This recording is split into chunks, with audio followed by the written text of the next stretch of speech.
Бажаю здоров'я. Сьогодні 19 грудня 2025 рік і у нас огляд бойових подій на Східному фронті. Хоча, а навіщо вам щось розповідати? Якщо тільки з праски не кажуть, що вже мир, що ось-ось і вже не будуть стріляти, що Трамп сказав, що як Зеленський подивився, як хтось ікнув, натякаючи на якісь мирні домовленості, вдобавок мегасекретні.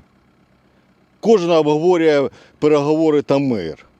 То на Різдво, то до 15 січня, то ще якісь рандомні дати, на які людям просто хочеться, щоб так було. Навіщо безпідставно це і зригати? Із-за таких виродків, що просто пиздять, ми не можемо закрити важливий збір, який дійсно наближає нашу перемогу і зберігає життя, може, і ваше, чи вашого родича. Другий тиждень нагадую, прошу. І кожного разу дуже багато людей, які вже задонатили, донатять по другому, третьому, четвертому разу. Бо 50% просто дивляться. Чекають, що за них все зроблять. Військові будуть ризикувати життям заради їх життя, а військовому хтось видасть необхідне, щоб він пішов в бій і набув нашу перемогу. Так не буває. Результату не буде. Тільки разом, тільки гуртом ми зможемо зберегти життя одне одному і знищити російського окупанта. То ще раз закликаю усіх, давайте закриємо цей збір, дамо хлопцям зброю для перемоги, і тільки тоді на свята буде надія, що всі ці роки ми робили правильно і перемога буде найскоріша. Усі реквізити в описі під відео. І буде автоматичний розіграш 10 призів серед тих, хто задонатив на Монобанку від 200 гривень. Ну а зараз стисло по ситуації на Східному фронті. Поїхали.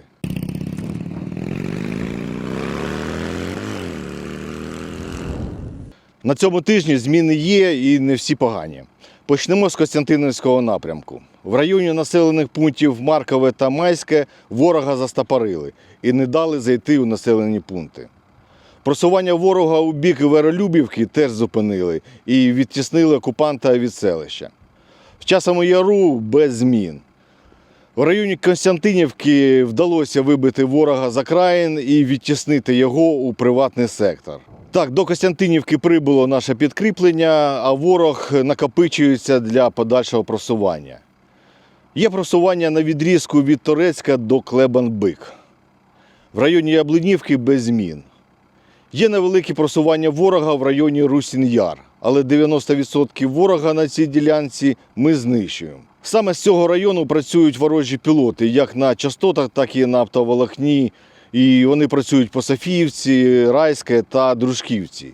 Я публікував кадри, як ворожі FPV-дрони підривають автівки у Дружківці. За день було 15 влучань, 2 загиблих. Ось як вичислили пілотів у селищі Полтавка.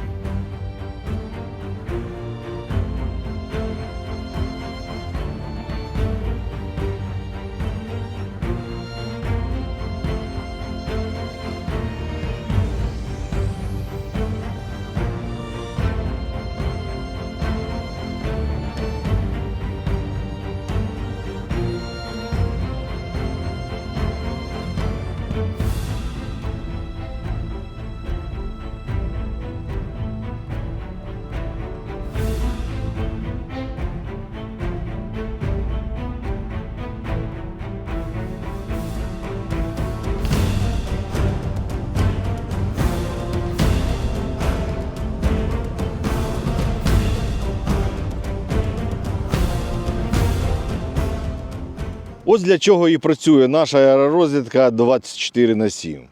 Виявлений один ворожий підрозділ по FPV-дронам – це десятки збережених наших життів. Добропільський напрямок. Ворог повністю захопив Шахове і продвинувся до Софіївки. Ворог починає заходити у Софіївку і йдуть бої на околиці. В Родинське ворог пробитися не може. Покровський напрямок. Тут ситуація погана. З південної сторони ворог прорвався і захопив частину Мирнограда. По Покровську ворог теж просунувся. Зусилля окупанта захопити Грішино продовжуються їхніми поразками. Також ворог просувається у Дніпропетровській області від Удачного до Межової. Новопідгороднє, на жаль, вже окуповане росіянами. Ситуація дуже важка. То, як бачите, окупант не сидить на припічку і не чекає раптового перемир'я. Він іде вперед, захоплює нашу землю, руйнує селище та вбиває людей.